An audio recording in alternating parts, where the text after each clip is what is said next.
नमस्कार दोस्तों, आप सभी का स्वागत है। महादेव से प्रार्थना है कि आप सभी स्वस्थ एवं खुशहाल रहें। तो प्रस्तुत है मुंशी प्रेमचंद जी द्वारा रचित कहानी शांति। आशा है आपको ये कहानी अवश्य ही पसंद आएगी। पसंद आए तो प्लीज़ लाइक शेयर सब्सक्राइब करना ना भूलें। स्वर्गीय देवनाथ मेरे अभिन्न मित्रों में से थे। आज भी जब उनकी याद आती है तो वह रंगरलियां आंखों में फिर जाती हैं और कहीं एकांत में जाकर जरा रो लेता हूँ। हमारे बीच में 200-250 मील का अंतर था। मैं लखनऊ में था, वह दिल्ली में। लेकिन ऐसा शायद ही कोई महीना जाता हो कि हम आपस में ना मिल पाते हों। वह स्वच्छंद प्रकृति के विनोद प्रिय, सहृदय, उदार और मित्रों पर प्राण देने वाले आदमी थे, जिन्होंने अपने और पराये में कभी भेद नहीं किया। संसार क्या है और यहाँ लौकिक व्यवहार का कैसा निर्वाह होता है, यह उस व्यक्ति ने कभी न जानने की चेष्टा की। उनके जीवन में ऐसे कई अवसर आए जब उन्हें आगे के लिए होशियार हो जाना चाहिए था। मित्रों ने उनकी निष्कपटता से अनुचित लाभ उठाया और कई बार उन्हें लज्जित भी होना पड़ा। लेकिन उस भले आदमी ने जीवन से कोई सबक लेने की कसम खा ली थी। उनके व्यवहार ज्यों के त्यों रहे। जैसे भोलानाथ जिए वैसे ही भोलानाथ मरे।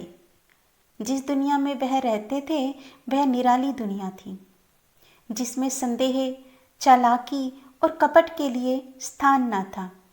सब अपने थे, कोई गैर न था। मैंने बार बार उन्हें सचेत करना चाहा, पर इसका परिणाम आशा के विरुद्ध हुआ। मुझे कभी कभी चिंता होती थी कि उन्होंने इसे बंद ना किया तो नतीजा क्या होगा। लेकिन विडंबना यह थी कि उनकी स्त्री गोपा भी कुछ उसी सांचे में ढली हुई थी। हमारी देवियों में जो एक चातुरी होती है, वो सदैव ऐसे उड़ाऊ पुरुषों की असावधानियों पर ब्रेक का काम करती है। उससे वह वंचित थी। यहाँ तक कि वस्त्राभूषण में भी उसे विशेष रुचि ना थी। अतएव जब मुझे देवनाथ के स्वर्गरोहण का समाचार मिला और मैं भागा हुआ दिल्ली गया, तो घर में बर्तन भांडे और मकान के सिवा और कोई संपत्ति ना थी। और अभी उनकी उम्र ही क्या थी जो संचय की चिंता करते। 40 भी तो पूरे ना हुए थे। यूँ तो लड़कपन उनके स्वभाव में ही था, लेकिन इस उम्र में प्रायः सभी लोग कुछ बेफिक्र रहते हैं। पहले एक लड़की हुई थी, इसके बाद 2 लड़के हुए। दोनों लड़के तो बचपन में ही दगा दे गए थे। लड़की बच रही थी और यही इस नाटक का सबसे करुण दृश्य था। जिस तरह का इनका जीवन था, उसको देखते इस छोटे से परिवार के लिए 200 रुपये महीने की जरूरत थी। 2-3 साल में लड़की का विवाह भी करना होगा।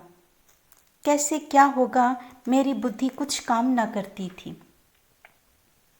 इस अवसर पर मुझे यह बहुमूल्य अनुभव हुआ कि जो लोग सेवा भाव रखते हैं और जो स्वार्थ सिद्धि को जीवन का लक्ष्य नहीं बनाते, उनके परिवार को आड़ देने वालों की कमी नहीं रहती। यह कोई नियम नहीं है, क्योंकि मैंने ऐसे लोगों को भी देखा है जिन्होंने जीवन में बहुतों के साथ अच्छे सलूक किए, पर उनके पीछे उनके बाल बच्चों की किसी ने जात तक न पूछी। लेकिन चाहे कुछ हो, देवनाथ के मित्रों ने प्रशंसनीय औदार्य से काम लिया और गोपा के निर्वाह के लिए स्थायी धन जमा करने का प्रस्ताव किया। 2 सज्जन जो रंडुए थे, उससे विवाह करने को तैयार थे, किंतु गोपा ने भी उसी स्वाभिमान का परिचय दिया जो हमारी देवियों का जौहर है, और इस प्रस्ताव को अस्वीकार कर दिया। मकान बहुत बड़ा था, उसका एक भाग किराए पर उठा दिया। इस तरह उसको 50 रुपये माहवार मिलने लगे। वह इतने में ही अपना निर्वाह कर लेगी। जो कुछ खर्च था वह सुन्नी की जात से था। गोपा के लिए तो जीवन में अब कोई अनुराग ही ना था। इसके 1 महीने बाद मुझे कारोबार के सिलसिले में विदेश जाना पड़ा और वहाँ मेरे अनुमान से कहीं अधिक 2 साल लग गए। गोपा के पत्र बराबर आते रहते थे। जिसे मालूम होता था वे आराम से हैं, कोई चिंता की बात नहीं है। मुझे पीछे ज्ञात हुआ कि गोपा ने मुझे भी गैर समझा और वास्तविक स्थिति छिपाती रही। विदेश से लौटकर मैं सीधा दिल्ली पहुंचा। द्वार पर पहुंचते ही मुझे भी रोना आ गया। मृत्यु की प्रतिध्वनि सी छाई हुई थी। जिस कमरे में मित्रों के जमघट रहते थे उनके द्वार बंद थे। मकड़ियों ने चारों ओर जाले तान रखे थे। देवनाथ के साथ वह भी लुप्त हो गई थी। पहली नज़र में मुझे तो ऐसा भ्रम हुआ कि देवनाथ द्वार पर खड़े मेरी ओर देखकर मुस्कुरा रहे हैं। मैं मिथ्यावादी नहीं हूँ और आत्मा की दैहिकता में मुझे संदेह है, लेकिन उस वक्त एक बार मैं चौंक जरूर पड़ा। हृदय में एक कामना सी उठी, लेकिन दूसरी नज़र में प्रतिमा मिट चुकी थी। द्वार खुला। गोपा के सिवा खोलने वाला ही कौन था। मैंने उसे देखकर दिल थाम लिया। उसे मेरे आने की सूचना थी और मेरे स्वागत की प्रतीक्षा में उसने नई साड़ी पहन ली थी और शायद बाल भी गुंथा लिए थे। पर इन 2 वर्षों के समय ने उस पर जो आघात किए थे उन्हें क्या करती। नारियों के जीवन में यह वह अवस्था है जब रूप लावण्य अपने पूरे विकास पर होता है, जब उसमें अल्हड़पन, चंचलता और अभिमान की जगह आकर्षण, माधुर्य और रसिकता आ जाती है। लेकिन गोपा का यौवन बीत चुका था। उसके मुख पर झुर्रियां और विषाद की रेखाएं अंकित थीं, जिन्हें उसकी प्रयत्नशील प्रसन्नता भी ना मिटा सकती थी। केशों पर सफेदी दौड़ चली थी और एक एक अंग बूढ़ा हो रहा था। मैंने करुण स्वर में पूछा, क्या तुम बीमार थी गोपा? गोपा ने आंसू पीकर कहा, नहीं तो, मुझे कभी सिर दर्द भी नहीं हुआ। तो तुम्हारी यह क्या दशा है? बिल्कुल बूढ़ी हो गई हो। तो जवानी लेकर करना ही क्या है? मेरी उम्र तो 35 के ऊपर हो गई। 35 की उम्र तो बहुत नहीं होती। हाँ, उनके लिए जो बहुत दिन जीना चाहते हैं। मैं तो चाहती हूँ जितनी जल्द हो सके जीवन का अंत हो जाए। बस शून्य के ब्याह की चिंता है। इससे छुट्टी पाऊँ, मुझे जिंदगी की परवाह ना रहेगी। अब मालूम हुआ कि जो सज्जन इस मकान में किराएदार हुए थे वह थोड़े दिनों के बाद तब्दील होकर चले गए और तब से कोई दूसरा किराएदार ना आया। मेरे हृदय में बर्छी सी चुभ गई। इतने दिनों इन बेचारों का निर्वाह कैसे हुआ, यह कल्पना ही दुखद थी। मैंने विरक्त मन से कहा, लेकिन तुमने मुझे सूचना क्यों नहीं दी? क्या मैं बिल्कुल गैर हूँ? गोपा ने लज्जित होकर कहा, नहीं नहीं, यह बात नहीं है। तुम्हें गैर समझूंगी तो अपना कैसे समझूंगी? मैंने समझा परदेश में तुम खुद अपने झमेले में पड़े होंगे, तुम्हें क्यों सताऊं? किसी न किसी तरह दिन कट ही गए। घर में और कुछ ना था तो थोड़े से गहने तो थे ही। अब सुनीता के विवाह की चिंता है। पहले मैंने सोचा था इस मकान को निकाल दूंगी, 20-22 हजार मिल जाएंगे, विवाह भी हो जाएगा और कुछ मेरे लिए बचा भी रहेगा। लेकिन बाद को मालूम हुआ कि मकान पहले ही रहन हो चुका है और सूद मिलाकर उस पर 20 हजार हो गए हैं। महाजन ने इतनी ही दया क्या कम की कि मुझे घर से निकाल ना दिया। इधर से तो अब कोई आशा नहीं है। बहुत हाथ पांव जोड़ने पर संभव है महाजन से 2-2.5 हजार मिल जाएं। इतने में क्या होगा? इसी फिक्र में घुली जा रही हूँ। लेकिन मैं भी इतनी मतलबी हूँ, ना तुम्हें हाथ मुंह धोने को पानी दिया, ना कुछ जलपान लाई और अपना दुखड़ा ले बैठी। अब आप कपड़े उतारिए और आराम से बैठिए। कुछ खाने को लाऊं? खा लीजिए, तब आती हूँ। घर पर तो सब कुशल है? मैंने कहा, मैं तो सीधे बंबई से यहाँ आ रहा हूँ, घर कहाँ गया? गोपा ने मुझे तिरस्कार भरी आंखों से देखा, पर उस तिरस्कार की आड़ में घनिष्ठ आत्मीयता बैठी झांक रही थी। मुझे ऐसा जान पड़ा उसके मुख की झुर्रियां मिट गई हैं। पीछे मुख पर हल्की सी लाली दौड़ गई। उसने कहा, इसका फल यह होगा कि तुम्हारी देवी जी तुम्हें कभी यहाँ ना आने देंगी। मैं किसी का गुलाम नहीं हूँ। किसी को अपना गुलाम बनाने के लिए पहले खुद भी उसका गुलाम बनना पड़ता है।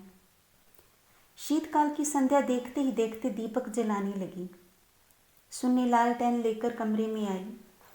2 साल पहले की अबोध और कृष्णतनु बालिका रूपवती युवती हो गई थी, जिसकी हर एक चितवन, हर एक बात उसकी गौरवशील प्रगति का पता दे रही थी। जिसे मैं गोद में उठाकर प्यार करता था, उसकी तरफ आज आंखें ना उठा सका, और वह जो मेरे गले से लिपटकर प्रसन्न होती थी, आज मेरे सामने खड़ी भी न रह सकी। जैसे मुझसे वस्तु छिपाना चाहती है, और जैसे मैं उस वस्तु को छिपाने का अवसर दे रहा हूँ। मैंने पूछा, अब तुम किस दर्जे में पहुंची सुन्नी? उसने सिर झुकाए हुए जवाब दिया, 10वीं में हूँ। घर का भी कुछ कामकाज करती हो? अम्मा जब करने भी दे। गोपा बोली, मैं नहीं करने देती या खुद किसी काम के नज़दीक नहीं जाती? सुन्नी मुंह फेर कर हंसती हुई चली गई। माँ की दुलारी लड़की थी। जिस दिन वह गृहस्थी का काम करती, उस दिन शायद गोपा रो रो कर आंखें फोड़ लेती। वह खुद लड़की को कोई काम ना करने देती थी, मगर सबसे शिकायत करती थी कि वह कोई काम नहीं करती। यह शिकायत भी उसके प्यार का ही एक करिश्मा था। हमारी मर्यादा हमारे बाद भी जीवित रहती है। मैं तो भोजन करके लेटा तो गोपा ने फिर सुन्नी के विवाह की तैयारियों की चर्चा छेड़ दी। इसके सिवा उसके पास और बात ही क्या थी? लड़के तो बहुत मिलते हैं, लेकिन कुछ हैसियत भी तो हो। लड़के को यह सोचने का अवसर क्यों मिले कि दादा होते तो शायद मेरे लिए इससे अच्छा घर वर ढूंढते। फिर गोपा ने डरते डरते लाला मदारी लाल के लड़के का जिक्र किया। मैंने चकित होकर उसकी तरफ देखा। मदारी लाल पहले इंजीनियर थे, अब पेंशन पाते थे। लाखों रुपया जमा कर लिए थे, पर अब तक उनके लोभ की भूख ना बुझी थी। गोपा ने घर भी वह छांटा जहां उसका रहना कठिन था। मैंने आपत्ति की, मदारी लाल तो बड़ा दुर्जन मनुष्य है। गोपा ने दांतों तले जीभ दबाकर कहा, अरे नहीं भैया, तुमने उन्हें पहचाना ना होगा। मेरे ऊपर बड़े दयालु हैं। कभी कभी आकर कुशल समाचार पूछ जाते हैं। लड़का ऐसा होनहार है कि मैं तुमसे क्या कहूँ। फिर उनके यहाँ कमी किस बात की है? यह ठीक है कि पहले वह खूब रिश्वत लेते थे, लेकिन यहाँ धर्मात्मा कौन है? कौन अवसर पाकर छोड़ देता है? मदारी लाल ने तो यहाँ तक कह दिया कि वह मुझसे दहेज नहीं चाहते, केवल कन्या चाहते हैं। सुन्नी उनके मन में बैठ गई है। मुझे गोपा की सरलता पर दया आई, लेकिन मैंने सोचा, क्यों इसके मन में किसी के प्रति अविश्वास उत्पन्न करूं? संभव है मदारी लाल वह ना रहे हों। चित्त की भावनाएं बदलती भी रहती हैं। मैंने अर्ध सहमत होकर कहा, मगर यह तो सोचो, उनमें और तुम में कितना अंतर है। शायद अपना सर्वस्व अर्पण करके भी उनका मुंह नीचा ना कर सको। लेकिन गोपा के मन में बात जम गई थी। सुन्नी को वह ऐसे घर में चाहती थी जहां वह रानी बनकर रहे। दूसरे दिन प्रातःकाल मैं मदारी लाल के पास गया और उनसे मेरी जो बातचीत हुई उसने मुझे मुग्ध कर दिया।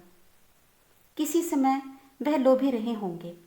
इस समय तो मैंने उन्हें बहुत ही सहृदय, उदार और विनयशील पाया। बोले, भाई साहब, मैं देवनाथ जी से परिचित हूँ। आदमियों में रतन थे। उनकी लड़की मेरे घर आए, यह मेरा सौभाग्य है। आप उनकी माँ से कह दें, मदारी लाल उनसे किसी चीज़ की इच्छा नहीं रखता। ईश्वर का दिया हुआ मेरे घर में सब कुछ है। मैं उन्हें जेरबार नहीं करना चाहता। ये 4 महीने गोपा ने विवाह की तैयारियों में काटे। मैं महीने में एक बार अवश्य उससे मिल आता था, पर हर बार खिन्न होकर लौटता। गोपा ने अपनी कुल मर्यादा का ना जाने कितना महान आदर्श अपने सामने रख लिया था। पगली इस भ्रम में पड़ी हुई थी कि उसका उत्साह नगर में अपनी यादगार छोड़ता जाएगा। यह ना जानती थी कि यहाँ ऐसे तमाशे रोज होते हैं और आए दिन भुला दिए जाते हैं। शायद वह संसार में यह श्रेय लेना चाहती थी कि इस गई बीती दशा में भी लुटा हुआ हाथी 9 लाख का है। पग पग पर उसे देवनाथ की याद आती। वह होते तो यह काम यूं ना होता, यूं होता और तब रोती। मदारीलाल सज्जन है, यह सत्य है, लेकिन गोपा का अपनी कन्या के प्रति भी कुछ धर्म है। कौन सा उसकी 10-5 लड़कियां बैठी हुई हैं, वह तो दिल खोलकर अरमान निकालेगी। सुन्नी के लिए उसने जितने गहने और जोड़े बनवाए थे, उन्हें देखकर मुझे आश्चर्य होता था। जब देखो कुछ ना कुछ सी रही है, कभी सुनारों की दुकान पर बैठी हुई है, कभी मेहमानों के आदर सत्कार का आयोजन कर रही है। मोहल्ले में ऐसा बिरला ही कोई संपन्न मनुष्य होगा जिससे उसने कुछ कर्ज ना लिया हो। वह इसे कर्ज समझती थी, पर देने वाले दान समझकर देते थे। सारा मोहल्ला उसका सहायक था। सुन्नी अब मोहल्ले की लड़की थी। गोपा की इज्जत सबकी इज्जत है, और गोपा के लिए तो नींद और आराम हराम था। दर्द से सिर फटा जा रहा है। आधी रात हो गई, मगर वह बैठी कुछ ना कुछ सी रही है, या इस कोठी का धन उस कोठी कर रही है। कितनी वात्सल्य से भरी आकांक्षा थी, जो कि देखने वालों में श्रद्धा उत्पन्न कर देती थी। अकेली औरत, वह भी आधी जान की, क्या क्या करे। जो काम दूसरों पर छोड़ देती है, उसी में कुछ ना कुछ कसर रह जाती है, पर उसकी हिम्मत है कि किसी तरह हार नहीं मानती। पिछली बार उसकी दशा देखकर मुझसे रहा ना गया। बोला, गोपा देवी, अगर मरना ही चाहती हो तो विवाह हो जाने के बाद मरो। मुझे भय है कि तुम उसके पहले ही न चल दो। गोपा का मुरझाया हुआ मुख प्रमुदित हो उठा। बोली, उसकी चिंता ना करो भैया, विधवा की आयु बहुत लंबी होती है। तुमने सुना नहीं, रांड मरे ना खंडहर ढहे। लेकिन मेरी कामना यही है कि सुन्नी को ठिकाना लगाकर मैं भी चल दूं। अब और जीकर क्या करूंगी? सोचो, क्या करूं?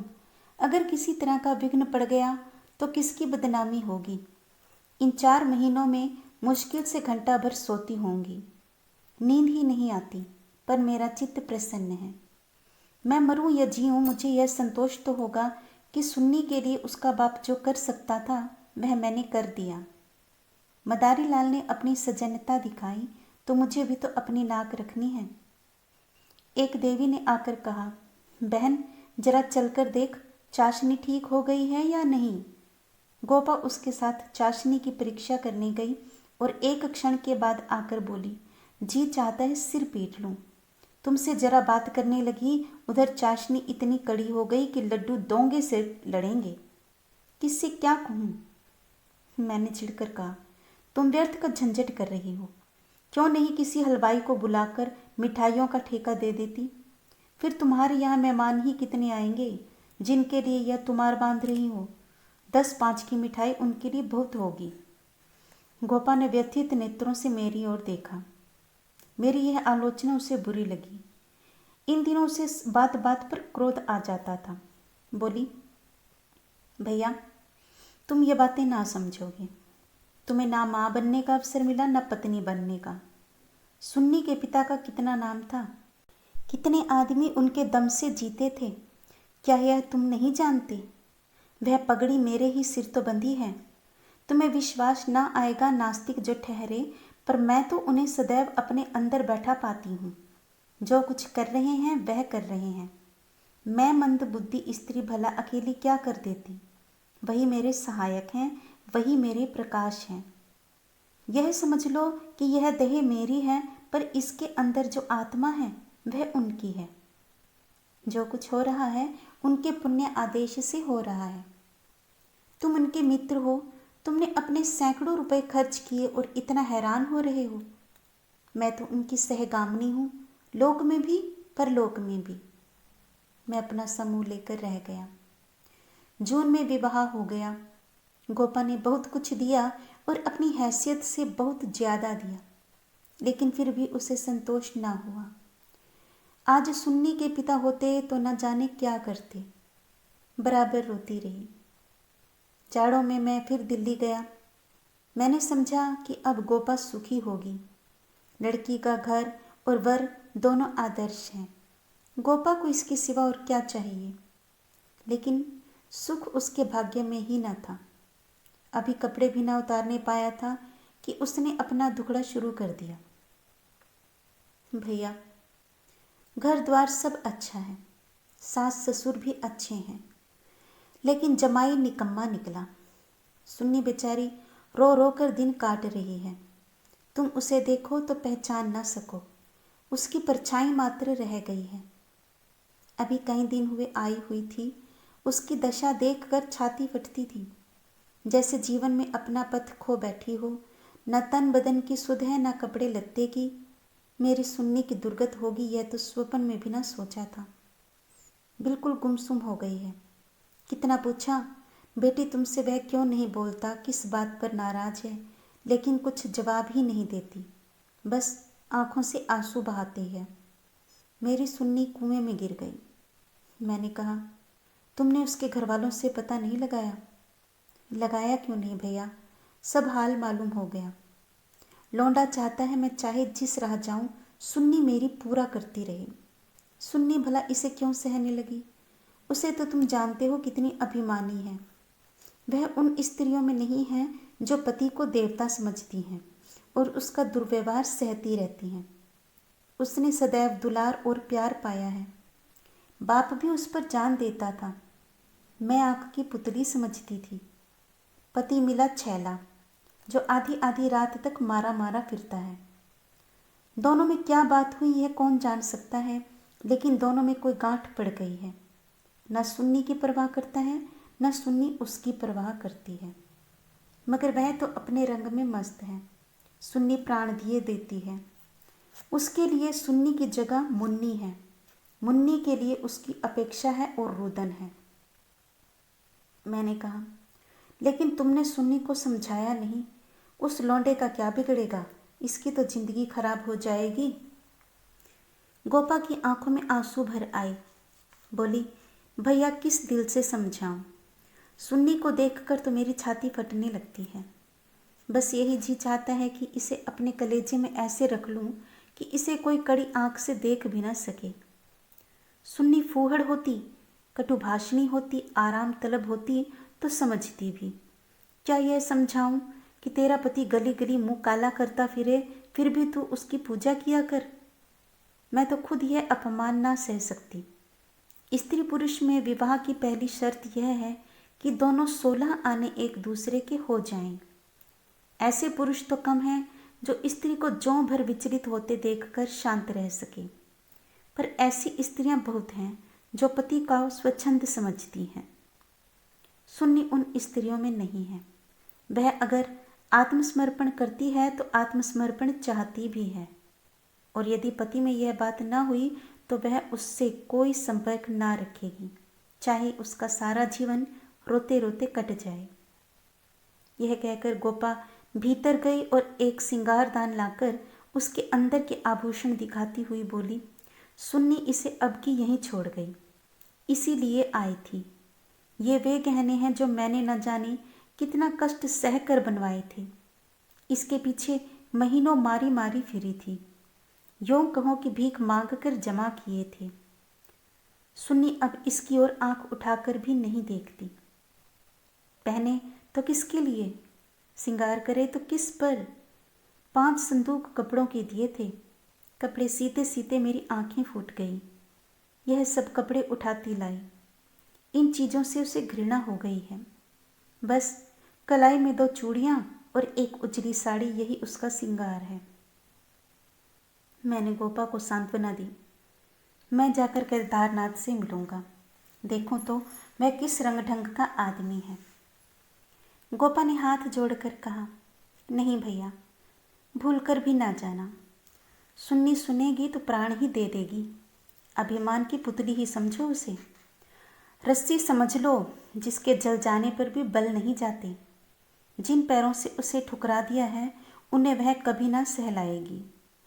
उसे अपना बनाकर कोई चाहे तो लौंडी बना ले, लेकिन शासन तो उसने मेरा ना सहा, दूसरों का क्या सहेगी। मैंने गोपा से उस वक्त कुछ ना कहा, लेकिन अवसर पाते ही लाला मदारी लाल से मिला। मैं रहस्य का पता लगाना चाहता था। संयोग से पिता और पुत्र दोनों ही एक जगह पर मिल गए। मुझे देखकर ही केदार ने इस तरह झुककर मेरे चरण छुए कि मैं उसकी शालीनता पर मुग्ध हो गया। तुरंत भीतर गया और चाय, मुरब्बा और मिठाइयाँ लाया। इतना सौम्य, इतना सुशील, इतना विनम्र युवक मैंने ना देखा था। यह भावना ही ना हो सकती थी कि इसके भीतर और बाहर में कोई अंतर हो सकता है। जब तक रहा सिर झुकाए बैठा रहा। उच्छृंखलता तो उसे छू भी नहीं गई थी। जब केदार टेनिस खेलने गया तो मैंने मदारी लाल से कहा, केदार बाबू तो बहुत सच्चरित्र जान पड़ते हैं, फिर स्त्री पुरुष में इतनी मनोमालिन्य क्यों हो गया है? मदारी लाल ने एक क्षण विचार करके कहा, इसका कारण इसके सिवा और क्या बताऊं कि दोनों अपने माँ बाप के लाडले हैं और प्यार लड़कों को अपने मन का बना देता है। मेरा सारा जीवन संघर्ष में कटा, अब जाकर जरा शांति मिली है। भोग विलास का कभी अवसर ही ना मिला। दिन भर परिश्रम करता था, संध्या को सो जाता था। स्वास्थ्य भी अच्छा ना था, इसलिए बार बार यह चिंता सवार रहती थी कि संचय कर लूं, ऐसा ना हो कि मेरे पीछे बाल बच्चे भीख मांगते फिरें। नतीजा यह हुआ कि इन महाशय को मुफ्त का धन मिला। सनक सवार हो गई, शराब उड़ने लगी, फिर ड्रामा खेलने का शौक हुआ। धन की कमी थी ही नहीं, उस पर माँ बाप के अकेले बेटे, उनकी प्रसन्नता ही हमारे जीवन का स्वर्ग थी। पढ़ना लिखना तो दूर रहा, विलास की इच्छा बढ़ती गई। रंग और गहरा हुआ, अपने जीवन का ड्रामा खेलने लगे। मैंने यह रंग देखा तो मुझे चिंता हुई। सोचा ब्याह कर दूं, ठीक हो जाएगा। गोपा देवी का पैगाम आया तो मैंने तुरंत स्वीकार कर लिया। मैं सुन्नी को देख चुका था। सोचा ऐसी रूपवती पत्नी पाकर इसका मन स्थिर हो जाएगा, पर वह भी लाडली लड़की थी, हठीली, अबोध, आदर्शवादिनी। सहिष्णुता तो उसने सीखी ही ना थी। समझौते का जीवन में क्या मूल्य है, इसकी उसे खबर ही नहीं। लोहा लोहे से लड़ गया। वह अभिमान से पराजित करना चाहती है या उपेक्षा से, यही रहस्य है। और साहब, मैं तो बहू को ही अधिक दोषी समझता हूँ। लड़के प्रायः मनचले होते हैं, लड़कियाँ स्वभाव से ही सुशील होती हैं और अपनी जिम्मेदारी समझती हैं। उसमें ये गुण है नहीं। डोंगा कैसे पार होगा ईश्वर ही जाने। सहसा सुन्नी अंदर से आ गई, बिल्कुल अपने चित्र की रेखा सी, मानो मनोहर संगीत की प्रतिध्वनि हो। कुंदन तपकर भस्म हो गया था। मिटी हुई आशाओं का इससे अच्छा चित्र नहीं हो सकता। उलाहना देती हुई बोली, आप जाने कब से बैठे हुए हैं, मुझे खबर तक नहीं, और शायद आप बाहर चले भी जाते। मैंने आंसुओं के वेग को रोकते हुए कहा, नहीं सुन्नी, यह कैसे हो सकता था? तुम्हारे पास आ ही रहा था कि तुम स्वयं आ गई।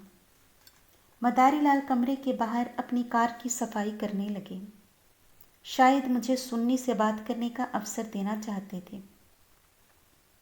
सुन्नी ने पूछा, अम्मा तो अच्छी तरह हैं? हाँ, अच्छी हैं। तुमने अपनी यह क्या गत बना रखी है? मैं अच्छी तरह से। यह बात क्या है? तुम लोगों में ये क्या अनबन है? गोपा देवी प्राण दिए डालती है, तुम खुद मरने की तैयारी कर रही हो। कुछ विचार से काम लो। सुन्नी के माथे पर बल पड़ गई। आपने नाहक यह विषय छेड़ दिया चाचा जी। मैंने तो यह सोचकर अपने मन को समझा लिया कि मैं अभागन हूँ। बस उसका निवारण मेरे बूते से बाहर है। मैं उस जीवन से मृत्यु को कहीं अच्छा समझती हूँ जहाँ अपनी कदर ना हो। मैं व्रत के बदले में व्रत चाहती हूँ। जीवन का कोई दूसरा रूप मेरी समझ में नहीं आता। इस विषय में किसी तरह का समझौता करना मेरे लिए असंभव है। नतीजे की मैं परवाह नहीं करती। लेकिन नहीं चाचा जी, इस विषय में अब कुछ ना कहिए, नहीं तो मैं चली जाऊंगी। आखिर सोचो तो, मैं सब सोच चुकी और तय कर चुकी। पशु को मनुष्य बनाना मेरी शक्ति से बाहर है। इसके बाद मेरे लिए अपना मुंह बंद करने की सिवा और क्या रह गया था। मई का महीना था। मैं मैसूर गया हुआ था कि गोपा का तार पहुंचा, तुरंत आओ, जरूरी काम है। मैं घबरा तो गया, लेकिन इतना निश्चिंत था कि कोई दुर्घटना नहीं हुई है। दूसरे दिन दिल्ली जा पहुंचा। गोपा मेरे सामने आकर खड़ी हो गई, निस्पंद, मूक, निष्प्राण, जैसे तपेदिक की रोगी हो। मैंने पूछा, कुशल तो है? मैं तो घबरा उठा। उसने बुझी हुई आंखों से देखा। सुन्नी तो कुशल से है? हाँ, अच्छी तरह है। और केदारनाथ? वह भी अच्छी तरह है। तो फिर माजरा क्या है? कुछ भी तो नहीं। तुमने तार दिया और कहती हो कुछ भी तो नहीं। दिल तो घबरा रहा था, इसीलिए तुम्हें बुला लिया। सुन्नी को किसी तरह समझाकर यहाँ लाना है। मैं तो सब कुछ करके हार गई। क्या इधर कोई नई बात हो गई? नई तो नहीं है, लेकिन एक तरह से नई ही समझो। केदार एक एक्ट्रेस के साथ कहीं भाग गया। 1 सप्ताह से उसका कहीं पता नहीं है। सुन्नी से कह गया है, जब तक तुम रहोगी घर में नहीं आऊँगा। सारा घर सुन्नी का शत्रु हो रहा है, लेकिन वह वहाँ से टलने का नाम नहीं लेती। सुना है केदार अपने बाप के दस्तखत बनाकर कई हजार रुपए बैंक से ले गया है। तुम सुन्नी से मिली थी? हाँ, 3 दिन से बराबर जा रही हूँ। वह नहीं आना चाहती तो रहने क्यों नहीं देती? वहाँ घुट घुट कर मर जाएगी। मैं उन्हीं पैरों लाला मदारी लाल के घर चला। हालांकि मैं जानता था कि सुन्नी किसी तरह ना आएगी, मगर वहाँ पहुँचा तो देखा कोहराम मचा हुआ है। मेरा कलेजा धक से रह गया। वहाँ तो अर्थी सज रही थी। मोहल्ले के सैकड़ों आदमी जमा थे। घर में से हाय हाय की क्रंदन ध्वनि आ रही थी। वह सुन्नी का शव था। मदारी लाल मुझे देखते ही मुझसे उन्मत्त की भांति लिपट गए और बोले, भाई साहब, मैं तो लुट गया। लड़का भी गया, बहू भी गई, जिंदगी ही गारत हो गई।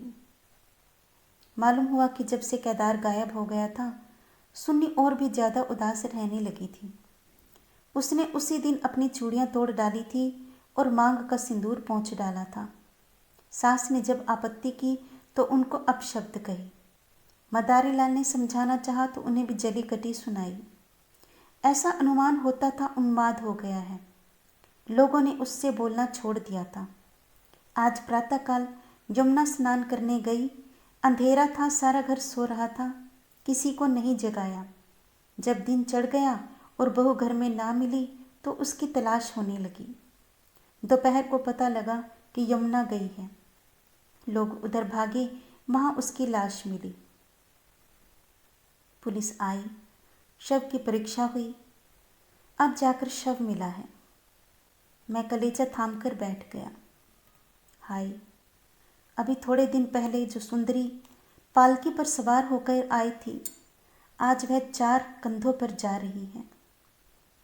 मैं अर्थी के साथ हो लिया और वहाँ से लौटा तो रात के 10 बज गए थे। मेरे पाँव काँप रहे थे। मालूम नहीं यह खबर पाकर गोपा की क्या दशा होगी। प्राणांत न हो जाए, मुझे यही भय हो रहा था।